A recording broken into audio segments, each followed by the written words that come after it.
जय जोहार संगवारी आज बनाबो जिमी कांदा के साग। ये कांदा कांदा कांदा मीठा थे जिमी कांदा। क्या कर समाला ले दार जी है न जी लाल टुक टुक पताल हरा हरा मिर्चाऊ करिया भैंसी के मही झोर बने रस रसा बनेगा। इला एक के घानी हटकना है नहीं तो रही हो जाएगा। जैसे करके धीरे धीरे सुलरना है जी है न जी।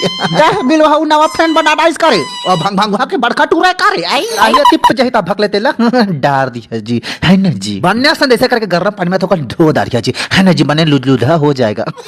और जम्मो कांदल जैसे करके भुरवा होतले बढ़िया सुगर कौल दारिया जी है न जी। जम्मो फोड़ना सोनल जैसे डाल के बढ़िया सुगर भुरवा हो जाई ता जम्मो पताल डाल के बढ़िया सुगर नूलपुर पुरवा के तोप दिया जी है न जी। बनने सन पताल गल जही ता जैसे करके हल्दी मिर्चा मसाला जम्मोला डाल दिया जी है न जी। बनने सुगर चम्मच में सरबेट डाली है जी।